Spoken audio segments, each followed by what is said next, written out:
Hey, Sláinte do Buckaroos, how the heck are you? I'm going to be Tom the Whiskey Whisperer, at least for the purposes of this video. Anyways, let me try to get something fixed real fast, man. Anyway, so here's what I got here. Organize real quick. Um, so I've been doing various. I missed it. I missed the National Cocktail Day yesterday. So I've been trying to catch up today. But here's what I got here, folks.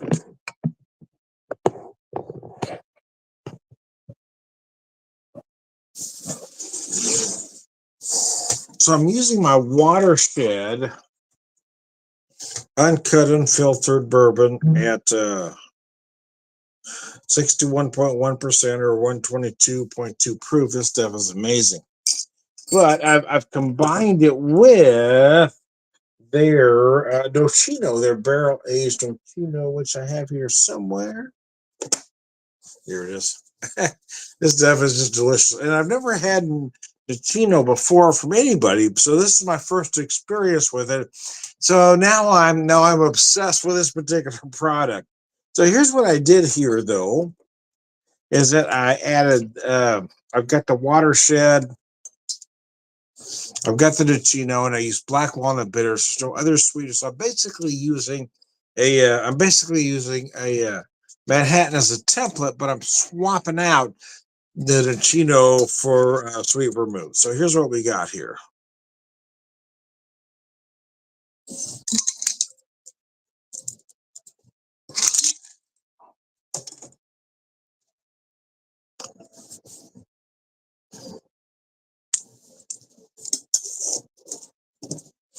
Oh, it's gorgeous. Now, I will admit, there are some out there that may want some sweetener, but I'm telling you, wow, this thing is just brilliant.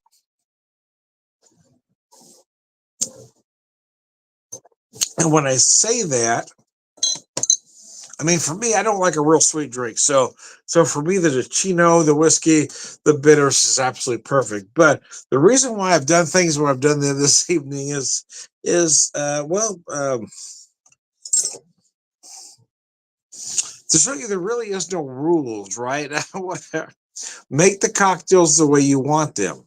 So I also have this, my homemade.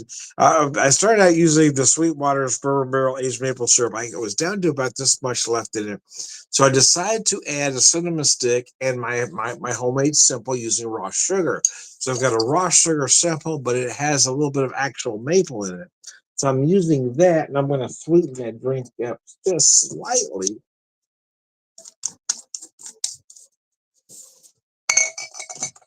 So it's not really an old fashioned per se. So I'm just adding a touch, just sweeten it up a touch, just to change up the game a little bit. Anyways, I digress. This is absolutely brilliant, man. I'm gonna set this off to the side. I'm gonna check this real quick.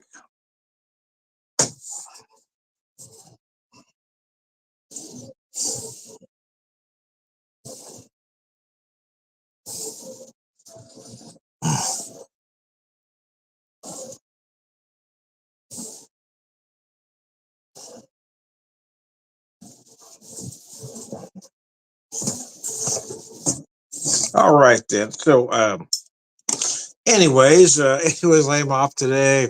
So I'd have a couple cocktails with you before we call it evening. But in all honesty, this is gonna be the last one tonight. Uh, as my schedule is changing, this was my last Tuesday to get out with some friends.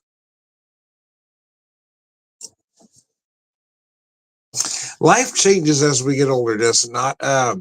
Anyways, as somebody who is approaching 60, as I am, I spent a lot of my work life in. Hey, Jessica, how are you? Uh, come from Germany, so my English is good so far, so good. I'm going to post a comment there. Anyways, so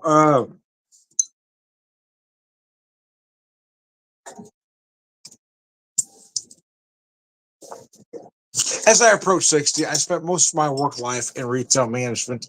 And I did it mostly because, well, I wasn't college educated and I became good at it and I kept moving up the food chain.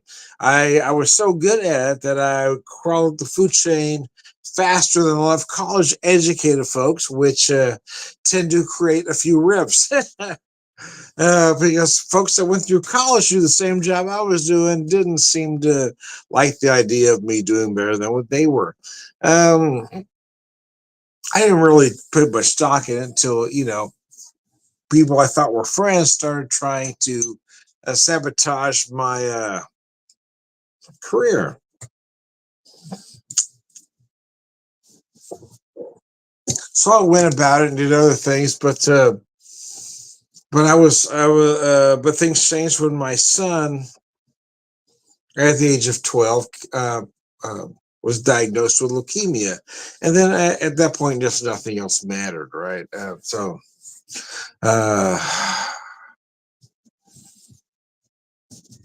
they did the initial induction. He went into remission. He was getting better, and then it came back, and then we lost him.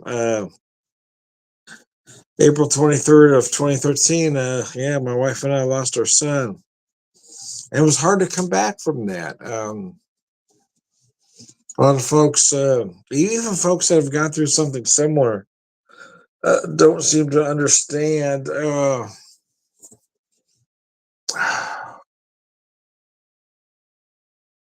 There's just not a simple way to put it. It's just that everybody grieves differently, right? Even you and your spouse that went through, my wife and I both lost a son. Other folks have gone through,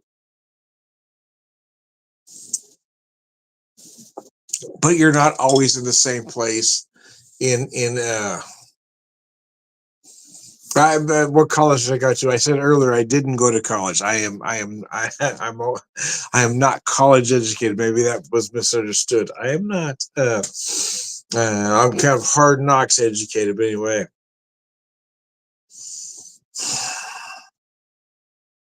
My wife and I saw a lot of folks not make it through. Right, we saw a lot of folks that we knew in the same ward, lost their children. Folks have been very longer, some not as long. And after a year, we were the only ones that were still married. And my wife and I at that time kind of looked at each other and said, okay, we can't let that happen to us. So we hung on to each other tightly, and it's worked. And I say we hang on to each other tightly, but also we give each other room to grow, right? You have to understand that not everybody is always in the same place they're grieving, uh, and their grieving complex. It's a complex beast. It is. You're not always where your partner is, so you need to cut them some slack.